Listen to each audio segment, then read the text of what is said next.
Hello అండి, welcome back to our channel SVNT food and Rangoli. ఈరోజు వీడియోలో కోడిగుడ్డు ములక్కాడ రొయ్యల పులుసును ఎలా తయారు చేసుకోవాలో చూపించబోతున్నాను. ఈ కోడిగుడ్డు ములక్కాడ రొయ్యల పులుసును చేసుకోవడానికి ముందుగా 2 ములక్కాయలు, 2 ఉల్లిపాయలు, 1 టమాటాను కట్ చేసుకుని పెట్టుకోవాలి.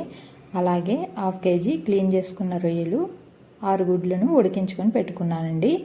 ఇప్పుడు ఒక బౌల్లో ఒక చిన్న నిమ్మకాయ సైజ్ అంతా చింతపండుని తీసుకొని నానబెట్టుకోవాలి. తర్వాత స్టవ్ పై ప్యాన్ పెట్టుకుని 4 టేబుల్ స్పూన్ల ఆయిల్ వేసుకోండి. ఆయిల్ హీట్ అయిన తర్వాత 1/2 టీ స్పూన్ కారం, చిటికెడు ఉప్పు, 1/2 టీ స్పూన్ పసుపు వేసుకోండి. తర్వాత గుడ్లకు ఇలా ఘాట్లు పెట్టుకొని అందులో వేసుకోవాలి.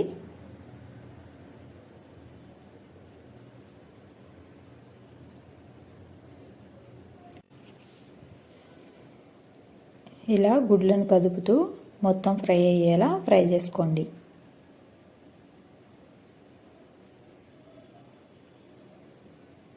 ఇప్పుడు గుడ్లు చక్కగా ఫ్రై అయిపోయాయి కదండి. ఇప్పుడు వీటిని ఒక ప్లేట్లోకి తీసుకొని పక్కన పెట్టుకుందాం.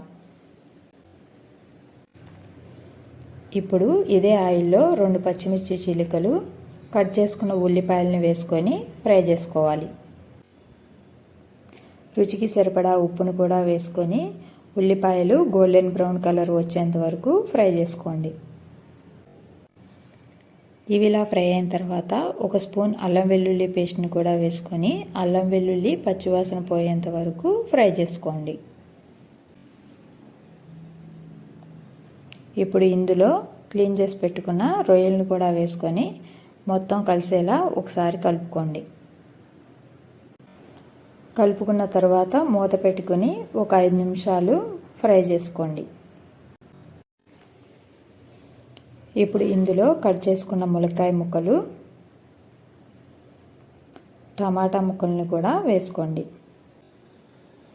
అంతా కలిసేలా ఒకసారి కలుపుకొని టమాటా ముక్కలు సాఫ్ట్గా అయ్యేంత వరకు ఉడికించుకోవాలి. చూసారు కదండి, టమాటా ముక్కలు సాఫ్ట్గా అయిపోయాయి. ఇప్పుడు ఇందులో 1 టేబుల్ స్పూన్ కారాన్ని వేసుకొని ఒక 2 నిమిషాలు ఫ్రై చేసుకోండి.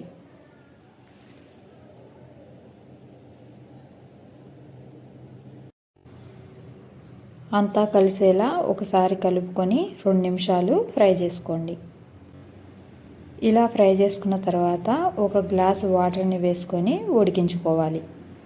ములక్కాయ ముక్కలు ఇలా 70% ఉడికిన తర్వాత మనం ముందుగా ఫ్రై చేసుకున్న కోడిగుడ్లను వేసుకోండి. తర్వాత చింతపండు రసాన్ని కూడా వేసుకొని గ్రేవీ చిక్కగా అయ్యేంత వరకు ఉడికించుకోవాలి. చూసారు కదా, గ్రేవీ చిక్కగా అయిందండి. ఇప్పుడు ఇందులో 1 టీ స్పూన్ ధనియాల పొడిని వేసుకొని కలపండి. చివరిగా కొత్తిమీరని వేసుకొని స్టవ్ ఆఫ్ చేసుకోండి. అంతేనండి, కోడిగుడ్డు ములక్కాడ పచ్చి రొయ్యల పులుసు రెడీ అయిపోయింది. మీకు గనుక ఈ వీడియో నచ్చినట్లయితే ప్లీజ్ లైక్ చేయండి, షేర్ చేయండి. అలాగే ఇలాంటి మరెన్నో వీడియోస్ కొరకు ఎస్విఎన్టీ ఫుడ్ అండ్ రంగోలీ ఛానల్ని సబ్స్క్రైబ్ చేసుకోండి. Thank you for watching.